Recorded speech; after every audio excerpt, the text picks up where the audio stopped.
Welcome to our tutorial. This video will demonstrate how to define the time window in different ways in SaVoir. The time window is shown at the upper left corner of the screen next to the start and end labels. When SaVoir is first started, the default time period is always selected to be 1 day, starting with the current time in UTC, and all time references in SaVoir are in UTC time. Let's begin. The times can be edited by hand as they are text fields, so simply by typing in other dates or times if one wishes to change the default time. So we would simply go with our cursor and we would be able to switch either the time or the date around. Alternatively, we can open up the calendar by clicking on the down arrow here and then graphically choosing a new start time. This is done simply by clicking on the desired start date or end date, or by dragging the cursor like I'm going to do now and selecting a period of, let's say, even more than 1 day. So I'm going to choose 8 days, for example. Both the start and end dates can be selected together, as you can see, and when I release, it is updated on my start and end box. In addition, we can open a menu up by clicking on the down arrows next to the start or the end labels. So these little arrows here, or this one. And as you can see, we obtain a number of useful functions to choose from.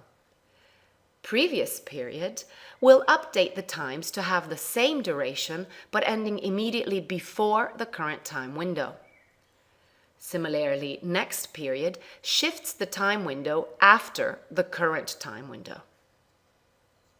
Current time is an option which shifts the current time window to start at the current time, but always leaving the duration the same.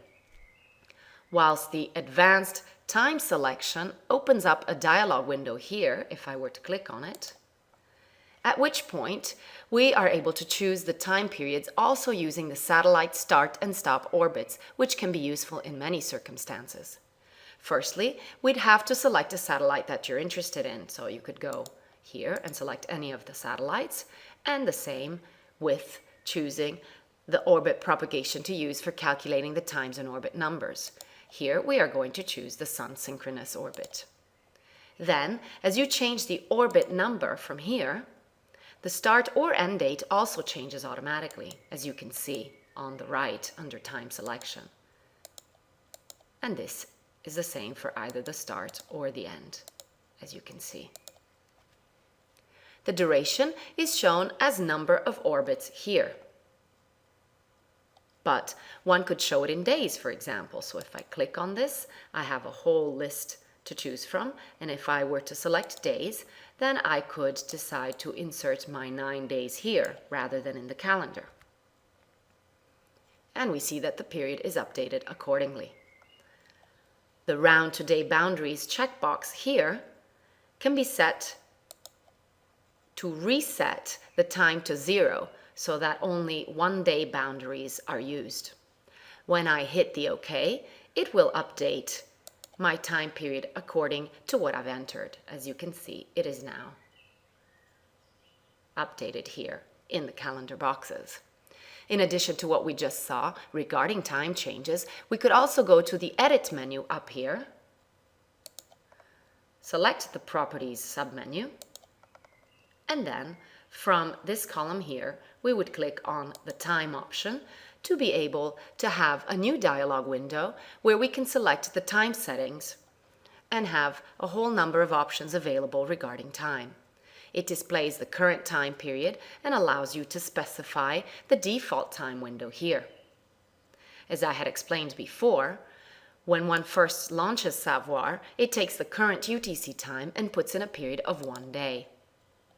One could change that so that if, let's say, we know that we always want to work considering a time period of 3 days, then we would place 3 here.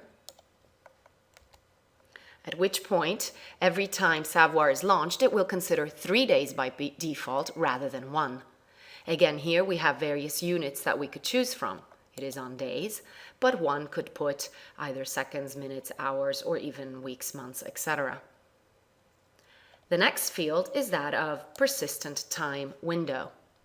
Again, when SaVoir starts, the current time is used along with the default time window. With this setting, you may choose to keep the time period from the previous session instead of having it updated every time you open up SaVoir. The next field is Round to Day, which allows you to always round off to a day boundary so that all the times would be to midnight. The Auto Refresh feature is a special automation feature of SaVoir. When this feature is set, the time window is automatically slid forward when the time period goes into the past.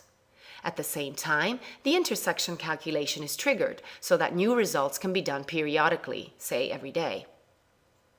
And this is also explained here. Whilst the last option here is the time format. The default time format is to have the year, the month, the days, hours, minutes, seconds, etc. listed, but one could change that to a different form of display depending on your preference, and you would do that from here. And then you would click OK, and obviously this would be all recorded. So that is all regarding the many options on time periods and how to handle different time options in SaVoir. Thank you for your attention.